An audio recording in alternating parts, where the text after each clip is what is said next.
Imagine you're this like 13-year-old princess, right? Okay. Sent off to marry like the king of England. Right. You traveled like weeks, crossed the sea, You're finally arrive all excited, to meet your like future hubby. Mhm. And as you're like, disembarking, your husband, he like rushes past you, Oh no. totally ignores you, throws his arms around some other guy. Oh. Talk about a first impression. Yeah, that's a rough start. It is.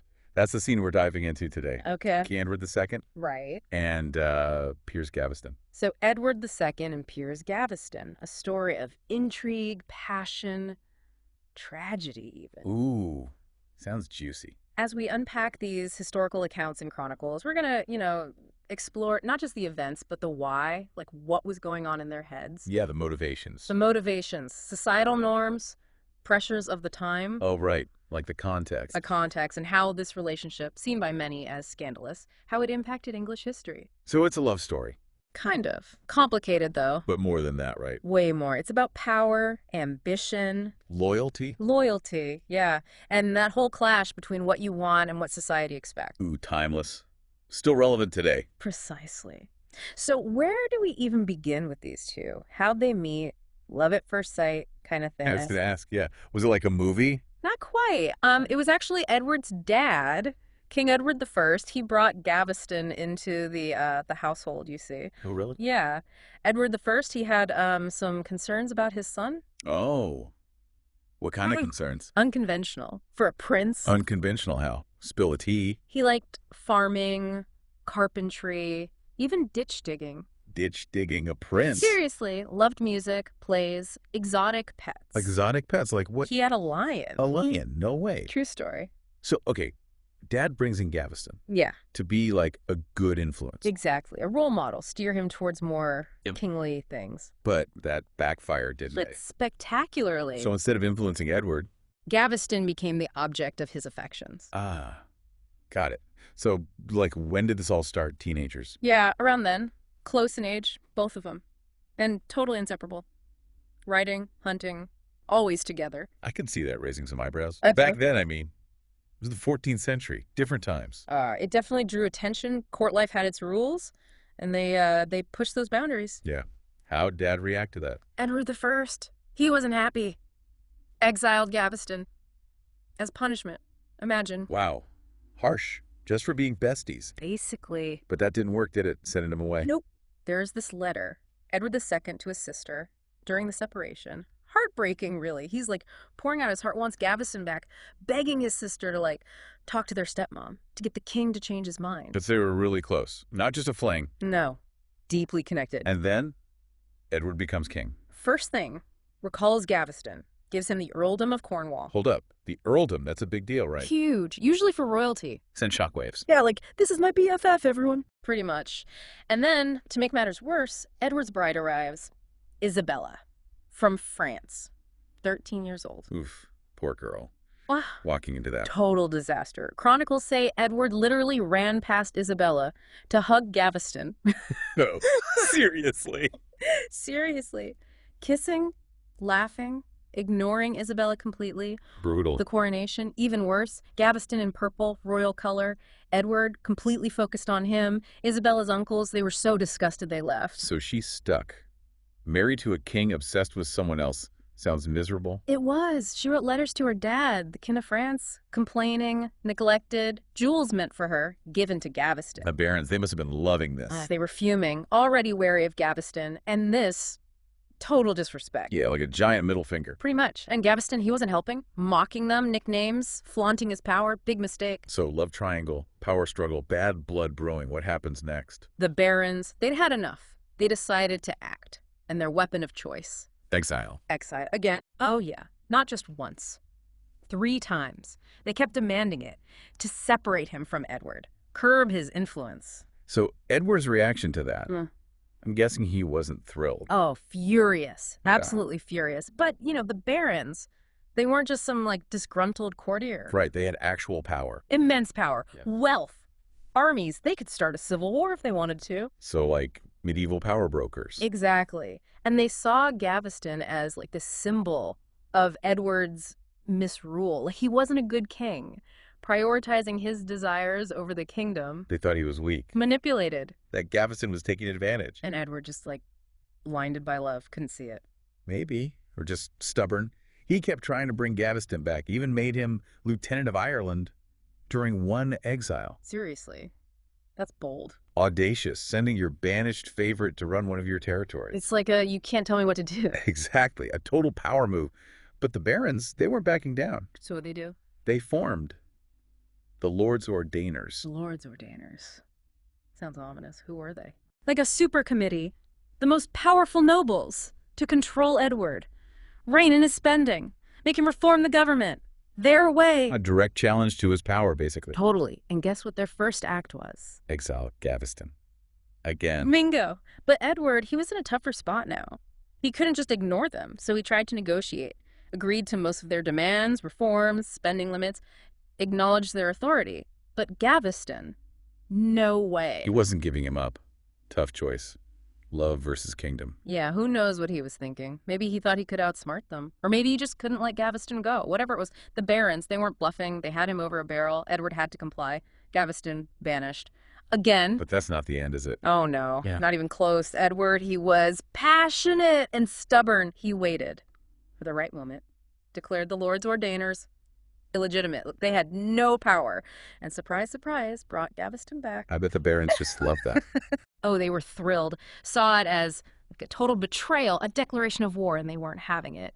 Edward and Gaveston, on the run, hunted by their own nobles. King on the run to protect his lover. Wow. Desperate times, they fled north, trying to get to Scotland's safety. Edward abandoned everything, jewels, horses, even his pregnant wife, to get away from the Earl of Lancaster's forces. He left his pregnant wife. That's harsh. That's how scared he was. They made it to Newcastle, then Scarborough. Gaveston's still with him. But their luck ran out. The barons were closing in, trapped. Oh, no escape. They holed up in Scarborough Castle, try to hold out, negotiate, but it was hopeless. No supplies, barons wouldn't budge. Gaveston surrendered to the Earl of Pembroke, one of the more reasonable barons. Pembroke promised to negotiate with Edward for Gaveston's release. So a chance. A deal. Maybe. Pembroke swore to keep Gaveston safe until August 1st, while they worked things out. But then, twist of fate, maybe betrayal. Things changed. Uh-oh. What happened? Pembroke left Gaveston under guard, went to visit a relative, and that's when the Earl of Warwick, he saw his chance. He hated Gaveston. He wasn't letting him get away. Nope.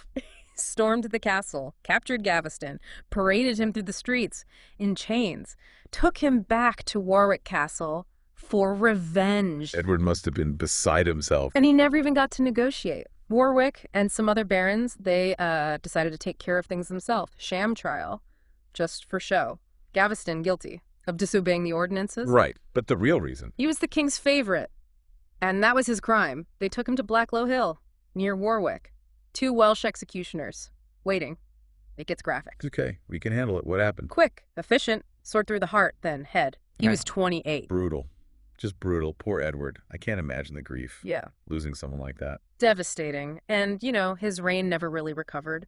The loss of Gaveston, the power struggle with the barons, it all took a toll. But Edward's story, it doesn't end there, right? Yeah. There was another favorite after Gaveston.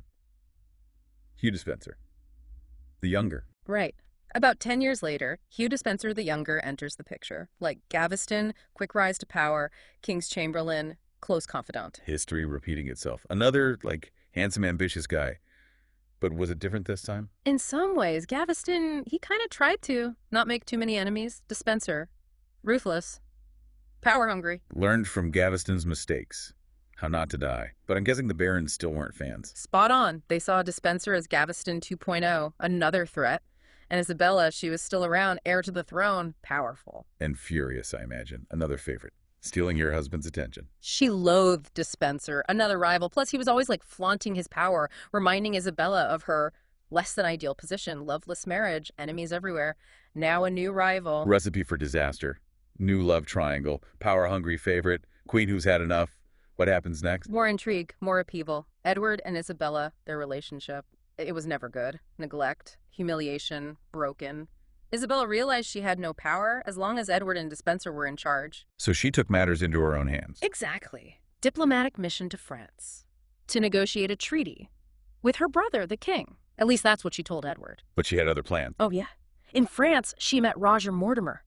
Powerful English lord, exiled, rebelled against Edward. They formed an alliance, shared hatred. Edward and Despenser, a desire for power. So Isabella found someone who understood her, maybe a little more romantic attention. Rumored they were lovers. History's a little fuzzy on that, but they were a powerful duo. Mortimer, military leader. Isabella, free to act. They planned an invasion? Yep. Gathered an army, got funding, landed in England, support from some powerful English nobles, fed up with Edward. So not just personal, real political opposition. Definitely. Edward's reign, it was. Unstable. Yeah. Military defeats. Weak. People saw Isabella and Mortimer as a chance for a fresh start. What about Edward and Despenser? Did they fight back? Tried. But no support. People turned against them. Barons sided with Isabella. Outmatched. Captured Despenser. Gruesome end. Okay, time for another squeamish warning. Yeah, it's brutal. Public execution. Humiliation. Dragged through the streets. Naked. Verses from the Bible written on his skin. In tar. About his sins. An insult to injury. And hanged, drawn, and quartered for traitors. And they cut off his genitals before he was dead. Oh my God, that's horrific. Brutal, medieval times. But right. Even with Despenser gone, Edward's ordeal wasn't over. What happened to him? They didn't execute a king, did they? No, but he abdicated. His son, Edward III, teenager, Isabella and Mortimer, regents, ruling for the young king. So they won. Edward deposed. Despenser dead. In charge. End of story. Not quite.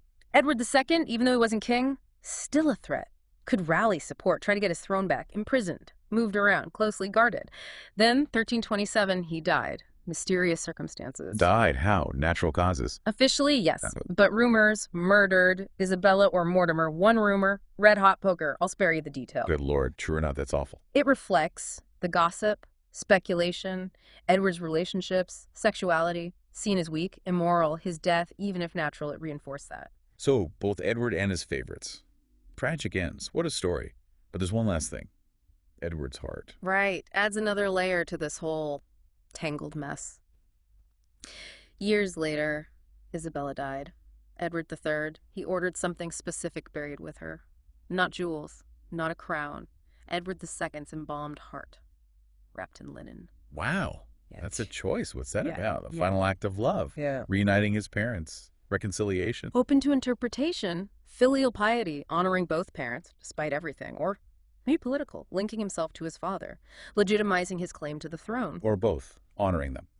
And solidifying his own power. Exactly. We'll never know for sure. But burying the heart with his mother, not his father, says a lot about this family. It's a chilling thought.